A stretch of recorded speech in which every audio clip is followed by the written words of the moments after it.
J'espère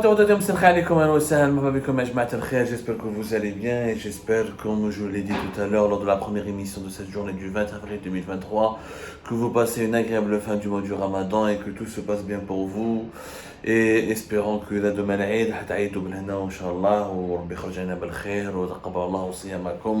on aura l'occasion de parler de l'Aïd et de la fin du Ramadan dans les heures à venir et on attendra l'annonce officielle des différents pays musulmans, notamment dans les autorités religieuses de l'Algérie. Et je pense que tous les indices pour le moment nous mènent vers une célébration de l'Aïd demain 21 avril.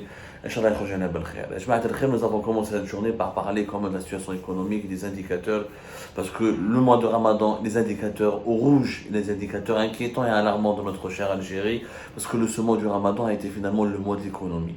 C'est le mois de la cherté de la vie, le mois de tous les records de l'inflation, le mois des complications socio-économiques, le mois de la pauvreté, de la paupérisation, le mois des signaux de pauvreté et des signaux de détresse de plusieurs couches de la société algérienne.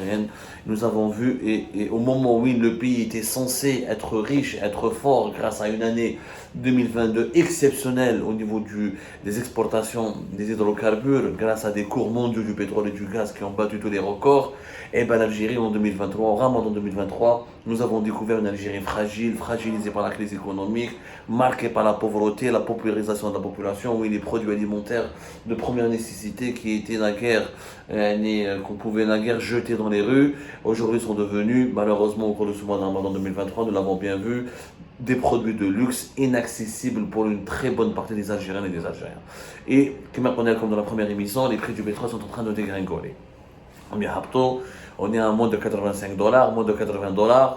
Aux États-Unis d'Amérique, on est déjà à moins de $80 et plusieurs indices et plusieurs analyses affirment que les prix du baril du pétrole vont continuer de dégringoler, vont continuer de chuter, ce qui est une mauvaise nouvelle pour l'Algérie, surtout qu'aujourd'hui, je vais vous expliquer maintenant dans cette émission, nous allons regretter amèrement l'immobilisme qui a frappé l'Algérie en 2022. Cet immobilisme national, le fait que notre pays n'a rien fait, n'a rien entrepris pour profiter de l'embellie des prix de l'année 2022, n'a pas investi, n'a pas dépensé de l'argent pour créer des richesses, pour améliorer le niveau de vie de la population algérienne.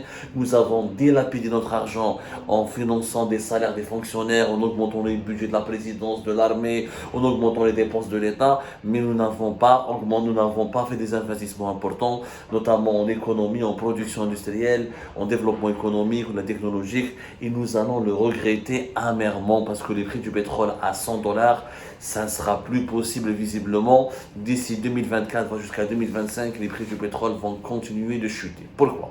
On l'a expliqué dans la première émission. Le dollar, la valeur du dollar est en train de monter. Les États-Unis d'Amérique ont décidé, comme tous les grands pays, pour lutter contre l'inflation, pour lutter contre la hausse des prix excessifs, beaucoup de pays à travers le monde, à leur tête les États-Unis d'Amérique, à travers la Fed, la fameuse réserve fédérale américaine, qui est l'équivalent de la banque centrale dans un pays comme l'Algérie. C'est la banque centrale des États-Unis d'Amérique, c'est la principale institution financière des États-Unis d'Amérique, a décidé d'augmenter les taux d'intérêt. Ce qui a suscité l'augmentation de l'indice du dollar. C'est-à-dire le prix du dollar est en train d'augmenter et le retour d'un dollar fort est en train de pénaliser les achats du pétrole et du gaz, puisqu'on a un dollar fort, ça veut dire que le baril du pétrole va coûter plus cher aux consommateurs. Et du coup, les investisseurs sont en train de se retirer, d'exprimer leur réticence et de baisser leur demande sur les cours de matières premières, notamment les matières premières énergétiques, parce qu'à cause d'un dollar qui est très fort. Deuxièmement, il y a une nouvelle configuration de la carte énergétique mondiale. Aujourd'hui, les États-Unis d'Amérique sont devenus la première puissance pétrolière du monde. Ce n'est plus l'Arabie Saoudite, ce n'est plus la Russie. L'Arabie Saoudite produit 10 millions et quelques de barils de pétrole, même pas 11. La Russie, 10 millions et quelques, même pas 11. Mais les États-Unis d'Amérique ont battu tous les records. En 2022, les États-Unis d'Amérique ont produit plus de 11 millions de barils de pétrole. Et cette année 2023, ils vont produire plus de 12 millions de barils de pétrole. Et depuis 2019, avec 12 millions de barils de pétrole par jour, les États-Unis d'Amérique sont devenus le premier pays producteur de pétrole. Et grâce à leur pétrole, ils arrivent maintenant à lutter contre l'OPEP, à ne plus dépendre de l'Arabie Saoudite, à ne plus dépendre de la Russie, non seulement à satisfaire leurs demandes nationales, mais aussi à exporter leur pétrole à travers le monde. Les États-Unis d'Amérique, au cours du mois de mars, ils ont décidé d'investir 8 milliards de dollars dans des gisements pétroliers en Alaska pour augmenter encore davantage leur production. Ce qui fait que la Russie et l'Arabie Saoudite ne pourront plus jamais décider des prix comme ils veulent. Élément troisième qui explique pourquoi le prix du pétrole va chuter, c'est la crise bancaire. Il y a aujourd'hui une récession. Parce que les banques, depuis la faillite au mois de mars d'une banque américaine importante, la Silicon Valley Bank, et depuis la faillite du Crédit Suisse, une importante banque suisse, le secteur bancaire mondial, depuis mars, il est éprouvé par une crise sans précédent. Les banques ont dépensé beaucoup d'argent, ils n'arrivent pas à récupérer leur argent, et du coup, il y a un manque de confiance qui s'est installé, et les investisseurs ont du moins en moins envie d'investir parce qu'ils ont peur de placer leur argent dans des fonds d'investissement qui sont liés à des banques qui pourraient faire faillite. Et ça, cette panique bancaire sur les marchés mondiaux qui a commencé au mois de mars, a provoqué mécaniquement la chute du baril du pétrole, d'ailleurs qui a commencé au mois de mars avec moins de 80 dollars le baril, notamment aux États-Unis d'Amérique. Quatrième élément important, c'est que la Russie, sous sanction internationale, elle a été sous sanction occidentale, elle a continué plutôt à vendre son pétrole à bas prix, notamment à l'Inde, notamment à la Chine, etc. Et ces 10 millions de barils de pétrole, elle a continué à les écouler, mais de manière pour contourner les sanctions occidentales, donc de manière un petit peu sur le marché noir, en faisant des deals avec des pays consommateurs de pétrole, en vendant son pétrole à des prix très très diminués, ce qui fait que la demande, l'offre le marché mondial, il y a une offre qui est importante, et même si l'Arabie Saoudite ne veut pas augmenter sa production, le pétrole russe circule beaucoup sur le marché mondial, et du coup, les prix sont en train de baisser. Donc l'année 2022, avec un baril de pétrole de plus de 100 dollars jusqu'à plus de 120 dollars, que nous avons assisté durant les 6 premiers mois d'année 2022, c'est terminé. Et l'Algérie va le regretter amèrement. Pourquoi? Parce que si le pétrole baisse, l'inflation ne baisse pas pour autant. Pourquoi l'inflation? Le FMI, le Fonds monétaire international, il a bien expliqué qu'il faudra attendre jusqu'à l'année 2025 pour que l'inflation revienne. Il y a la cherté de la vie, les prix, la hausse des prix des produits de première nécessité, comme les matières agricoles, comme les produits alimentaires. Il faudra attendre 2025 pour retrouver un niveau d'inflation qui ressemble à celui de 2017-2019, à celui avant la pandémie de la Covid-19. Pourquoi? Parce que la guerre en Ukraine continue. La guerre en Ukraine, elle est là. Elle continue, donc l'Ukraine et la Russie restent parmi les premiers pays producteurs de matières agricoles premières, qui m'a les céréales, qui m'a quelques matières importantes pour l'huile de tournesol, etc., des loulas. Deuxièmement, les nouvelles politiques économiques, le fait d'augmenter, il n'y a pas que les États-Unis d'Amérique, même les pays, la Banque Centrale Européenne, même en Chine, même au Japon, la politique anti-inflation qui consiste à augmenter les taux d'intérêt. Ça veut dire que les devises principales vont devenir encore plus chères. Donc nous avons une monnaie faible. Les matières premières que nous importons depuis l'étranger, nous devons les payer en devises, que ce soit en euros ou là en dollars. Et les dollars et l'euro vont coûter de plus en plus cher d'ici 2024, d'ici 2025. Donc les prix et quand on devra les commercialiser en Algérie, il faudra donc subir ou appliquer cette variation de la monnaie, notamment le coût d'un dollar fort, là, d'un euro fort, le coût surtout du dollar fort, parce que le dollar domine entre 50 à pratiquement 60% des échanges mondiaux se font en dollars, entre 60 et 65%. Pour certains, en général, même si pour les matières premières agricoles, on estime entre 55-60%, retenez entre 60 et 65% des échanges mondiaux du commerce mondial se fait en dollars. Du coup, un dollar fort va pénaliser l'Algérie et des pays comme l'Algérie. La production agricole, les productions mondiales est en train de chuter à cause de la sécheresse, des problématiques climatiques. Au Mazel, l'impact de la Covid-19, notamment sur un pays comme la Chine. Je venais au mois de mars que la Chine a voulu faire des nouveaux confinements, etc., ce qui a perturbé l'activité économique de la Chine. Donc la production en Chine va baisser, mais la consommation des Chinois va rester élevée. Donc beaucoup de paramètres économiques. Nous insistons, le baril du pétrole ne sera plus à 100 dollars. Et l'Algérie n'en a pas profité en 2022. Pourquoi? Parce qu'en 2022, quelle était la connerie derrière le régime Tebboune, pour laquelle Tebboune et Jma'a va être jugé le système Tebboune sera jugé il sera jugé par les générations futures. Nous avons d'abord deux erreurs ont été commises. avant 2022. 2020, 2022, 2 ans, l'Algérie a gelé tous ses projets d'investissement productif dans le pétrole et dans le gaz. Ce qui fait que lorsqu'en 2022 les prix ont augmenté, nous avons une production de moins de 1 million de barils par jour et une production de gaz à peine suffisante pour honorer les anciens contrats. Voilà. Du coup, on n'en a pas profité parce qu'on a exporté. Si on a exporté un peu plus de gaz, on n'a pas du tout exporté plus de pétrole et c'est le pétrole qui ramène le plus d'argent parce que le gaz, malheureusement, l'Algérie, on a déjà fait une émission là-dessus et on fera d'autres émissions là-dessus. Le vendait surtout avec des contrats à long terme. Du coup, elle n'a jamais pu profiter des cours mondiaux qui ont beaucoup augmenté. Elle a juste renégocié quelques augmentations de 5 à 10%, pas plus. Donc nous n'avons pas pu gagner beaucoup d'argent malheureusement. Deuxièmement, en 2022, l'État algérien a fait une connerie. Au lieu d'investir dans l'économie, il a décidé de dilapider, de prendre tout l'argent qui a des revenus du pétrole et du gaz pour sa propre gueule, pour des dépenses administratives, sécuritaires, politiciennes, militaires ou là tout simplement bureaucratiques. Il faut savoir que le budget de l'État algérien, en 2022 déjà, il était de l'équivalent de 72 milliards de dollars. Alors qu'à l'époque de Bouteflika, en 2019, le budget de fonctionnement de l'État algérien était entre 65 et 64 milliards de dollars. Déjà, en 2022, l'État algérien consommait beaucoup d'argent. Quand je dis budget de fonctionnement, les salaires des fonctionnaires, les budgets des ministères, de la présidence, du ministère de la Défense nationale, les administrations de l'État, l'appareil bureaucratique de l'État, tout ça a consommé en 2022 l'équivalent de 72,7 milliards de dollars. En 2023, l'État algérien a décidé de dépenser l'équivalent de plus de 100 milliards de dollars. Plus exactement en dinars, 13 786 milliards de dinars. C'est une augmentation historique. Jamais le budget de fonctionnement de l'État algérien depuis l'indépendance du pays n'a connu une aussi grande augmentation. En dollars, ça fait plus de 101 milliards de dollars. L'État algérien va consommer en 2023 plus de 101 milliards de dollars. Toujours, c'est des budgets de fonctionnement. C'est-à-dire les salaires des fonctionnaires, encore une fois, les budgets de fonctionnement, tu as les ministères du gouvernement, tu as les administrations de l'État, tu as les directions centrales des ministères, tu as la présidence, tu as le ministère de l'armée, les policiers, les gendarmes, les pompiers, les militaires.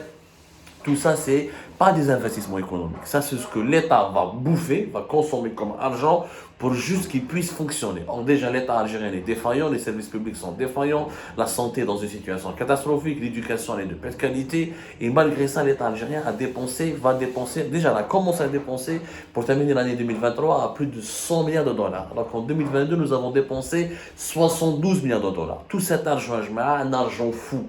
Si ces 100 milliards de dollars auraient dû être investis dans l'économie, mais chiffre les budgets de fonctionnement de l'État, mais chiffre les salaires des fonctionnaires, ou les salaires, augmenter le budget à l'armée, le budget à la police, le budget à la gendarmerie, le budget de la présidence, le budget à les diplomates à l'étranger, tout ça ne crée pas de richesse. Avec les 100 milliards de dollars, il fallait les investir en économie, c'est-à-dire créer de nouvelles filiales industrielles, lancer de nouvelles usines, créer de nouvelles sociétés, attirer de nouveaux investisseurs étrangers, lancer de nouveaux projets industriels, de nouveaux projets de production industrielle, que ce soit en pétrochimie, en agroalimentaire, en nouvelles technologies de l'information et de la communication, ou là en biotechnologie, ou là dans la santé. Le nombre des nouveaux projets lancés depuis l'époque, sur l'époque de Bonn est quasiment inexistant.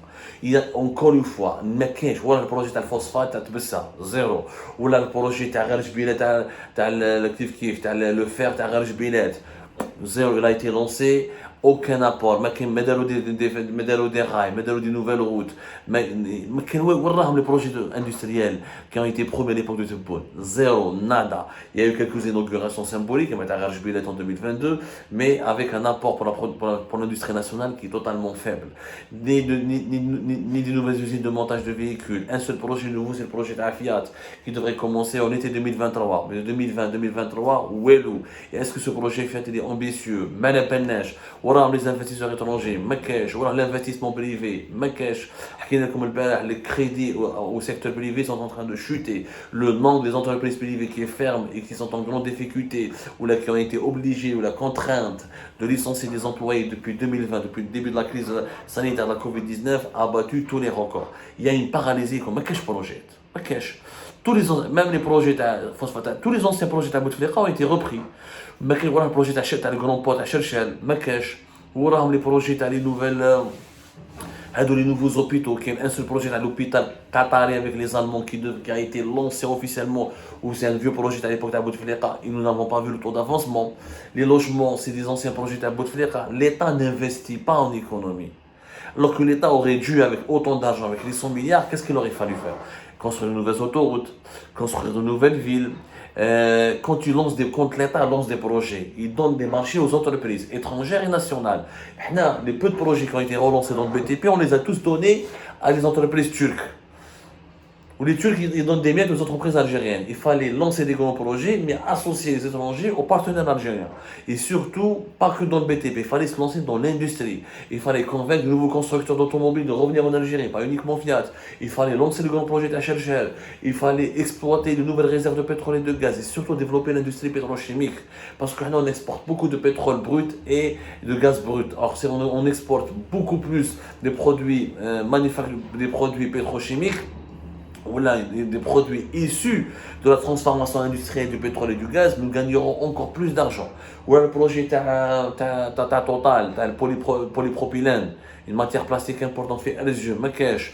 Voilà le projet gazier les Sud-Coréens fait Skikda, Marrakech. Voilà la raffinerie de Hassim Saoud, Marrakech. Voilà le projet pétrochimique avec le groupe Renaissance la Turquie qui devait commencer depuis 2019, Marrakech. لا حياة لمن تنادي بلاد راهي حابسه رانا حابسين واش درنا في تبون لا كروند موسكي تاع بوتفليقه كيلكو ستاد تاع بوتفليقه et quelques annonces de projets qui datent de l'époque de Bouteflika. هذا ما كان l'État algérien a consommé 100 milliards de dollars juste pour sa gueule, pour son fonctionnement, pour ses serviteurs, juste pour ses services, ses directions, les services de sécurité, les appareils administratifs et bureaucratiques de l'État et les institutions étatiques. Mais dans l'économie, nous n'avons pas investi. Donc, le baril du pétrole où il va tomber encore plus, selon toutes les prévisions qu'en 2025-2024, il ne va pas remonter à delà de $100. Et nous avons raté l'opportunité de l'année 2022. Donc, l'État va dépenser beaucoup d'argent en 2023. Le déficit budgétaire va exploser parce que l'État en Algérie dépense plus que ce qu'il gagne. Donc, l'État est endetté. 2024-2025, on gagnera beaucoup moins d'argent parce que le prix du pétrole et du gaz seront plus bas, donc les exportations vont rapporter beaucoup moins. Et on se dirigera à partir de 2025-2026 vers des crises financières et économiques pires que celles que nous avons connues en 2022 et en 2023, avec une cherté de la vie, une inflation qui sera encore pire que celle que nous avons connue pendant ce mois de Ramadan 2023. Oualèche, tout ça parce que nous n'avons pas des dirigeants qui ont été capables en 2022 de profiter de cette embellie financière pour investir en économie. Si on avait lancé de nouveaux projets, que ce soit dans les nouvelles technologies, dans l'industrie pharmaceutique, dans l'agriculture, dans l'agroalimentaire, dans l'industrie mécanique ou électronique, le pays aurait maintenant pu bénéficier d'une véritable croissance économique, de plusieurs créations de millions d'emplois et on aurait pu démarrer, on aurait pu aller vers le modèle de l'émergence, c'est-à-dire devenir vraiment, ressembler plus ou moins à ces pays comme les BRICS, c'est-à-dire avoir un taux de croissance économique de 7 à 8% par an. Et là, on pourra vraiment sortir de la misère et éviter que de grandes parties de la population algérienne ne sombrent dans la pauvreté. Et malheureusement, ce n'est pas ce qui a été fait. Et c'est pour ça que l'année 2023-2024 sera encore plus difficile à venir et les difficultés socio-économiques seront terribles pour les Algériennes et les Algériens. Et bonne fin du Ramadan, à tout à l'heure pour d'autres éclairages et d'autres analyses.